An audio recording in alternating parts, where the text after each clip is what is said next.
Hey, halo, apa kabar semuanya? Salah satu cara untuk menjadi unggul di dalam organisasi atau perusahaan adalah dengan memiliki kreativitas atau inovasi. Nah, tetapi ide kreatif dan juga inovasi tidak muncul dengan tiba-tiba. Ide kreatif dan juga inovasi itu dilahirkan dari kolaborasi dan juga dengan melihat apa yang terjadi di sekeliling. Kita dapat menemukan ide kreativitas dari apa yang kita lihat atau apa yang kita rasa dan juga apa yang kita dengarkan. Semua hal di sekeliling kita itu dapat menjadi sumber inspirasi kita. Untuk mendapatkan ide-ide kreatif itu bisa kita dapatkan dari berbagai sumber, mulai dari membaca buku, ngobrol dengan orang, melakukan hal-hal yang baru, mengunjungi tempat-tempat yang baru, dan sebagainya. Dalam segala hal yang baru yang kita lakukan akan ada pengetahuan baru yang kita dapat pelajari. Di dalam organisasi atau perusahaan, kita seringkali diminta untuk melahirkan inovasi.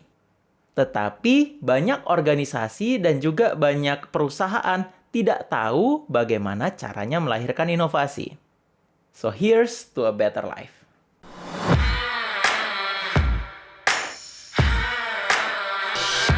Nah, jadi gini, inovasi tidak hanya dibutuhkan oleh perusahaan atau organisasi ketika menghasilkan sebuah produk yang baru, melainkan inovasi dan juga ide kreatif tersebut diperlukan oleh individu. Jadi, sebagai individu, kita pun perlu berinovasi. Tetapi problemnya, inovasi itu bukan merupakan bawaan dari lahir. Kemampuan untuk melahirkan suatu inovasi itu lahir dari keinginan kita untuk mencari tahu. Untuk melahirkan suatu inovasi dan juga berbagai ide kreatif, setidaknya ada dua cara yang selalu saya praktekkan. Dan mudah-mudahan cara yang saya praktekkan ini dapat Anda terapkan juga di dalam organisasi Anda atau di perusahaan Anda. Sehingga Anda dapat mampu mendorong seluruh orang yang berada di dalam organisasi tersebut menjadi orang yang kreatif. Cara pertama adalah brainstorming. Tujuan utama dari brainstorming itu adalah mengumpulkan sebanyak-banyaknya ide, di mana sekumpulan ide tersebut akan kita ambil menjadi gagasan atau menjadi inovasi yang dapat kita terapkan di dalam organisasi.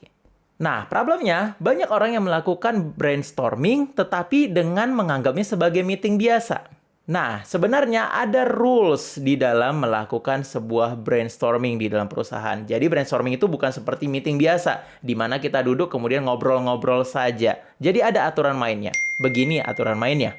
Yang pertama, tidak dibenarkan menyanggah ide. Saya selalu menyebut fase ini adalah fase di mana kita justru menampung semua ide dan masukan dari orang-orang yang hadir di dalam sebuah rapat brainstorming. Jadi di masa ini kita tidak boleh untuk berargumen. Jadi intinya kita terima saja.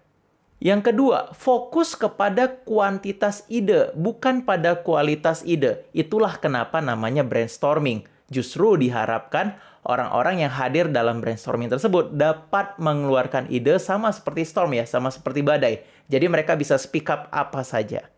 Nah, yang ketiga adalah saling membangun dan juga mengembangkan setiap ide yang masuk. Jadi di sini tidak ada ide yang jelek. Dan di sini aturannya adalah boleh saja kita saling menambahkan satu ide dengan ide lainnya di dalam sebuah meeting brainstorming.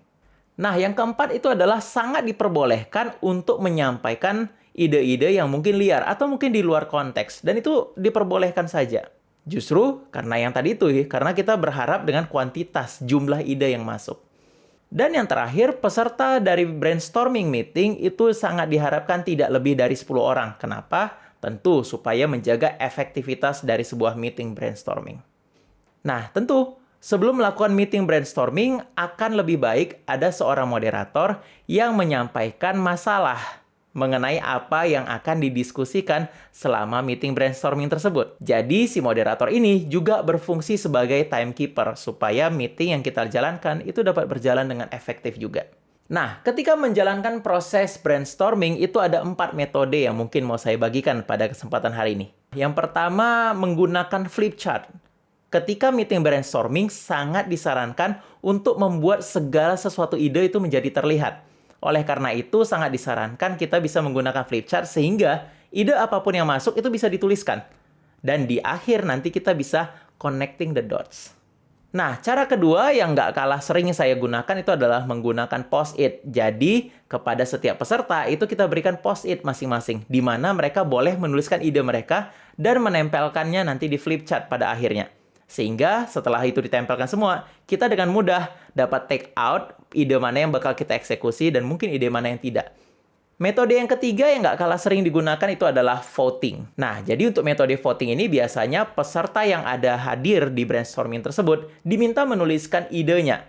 Boleh beberapa kali karena dilakukan secara anonim, tidak menggunakan nama, dan mungkin beberapa kali digunakan menggunakan nama. Nah, jadi di ending, kita akan melakukan voting untuk memilih ide mana yang akan dieksekusi. Metode keempat itu adalah metode melanjutkan ide, di mana kita duduk secara melingkar, kemudian masing-masing peserta secara bergantian menyampaikan ide dan gagasannya. Dan tentu boleh saja saling menambahkan ide dan gagasan satu dengan yang lainnya. Nah, jadi itu ya metode brainstorming yang mungkin bisa langsung kalian terapkan di dalam organisasi atau perusahaan masing-masing. Tetapi ada metode kedua yang nggak kalah seru menurut saya. Nah, metode Six Thinking Hats ini sekilas mirip dengan metode brainstorming tadi. Hats di sini tentu artinya adalah topi ya, tetapi bukan topi secara harafiah. Bukan berarti ketika kita mau meeting kita harus pakai topi. Topi ini hanya mengedepankan, menerangkan mengenai roles atau peran dari masing-masing peserta meeting. Jadi jangan sampai nanti ada yang tiba-tiba meeting kemudian bilang, waduh sorry nih, gue nggak bisa ikutan meeting, topi gue ketinggalan. Nggak bisa begitu. Nah, di metode Six Thinking Hats itu ada 6 roles yang terlibat di dalam sebuah meeting. Roles yang saya maksud ini bukan 6 individu, tetapi 6 peran lebih tepatnya. Dengan menggunakan Six Thinking Hats, maka akan membuat jalannya proses brainstorming atau jalannya proses meeting menjadi sangat teratur. Jadi ada 6 peran di dalam Six Thinking Hats metode ini. Yang pertama, topi biru atau control hat. Orang dengan topi biru biasanya mengatur proses berpikir atau mungkin boleh kita katakan seperti seorang moderator. Topi putih atau yang disebut dengan information hat. Biasanya orang dengan peran information hat itu memberikan dan sudah mempersiapkan data-data dan juga dapat menampilkan fakta. Topi hitam atau safety hat.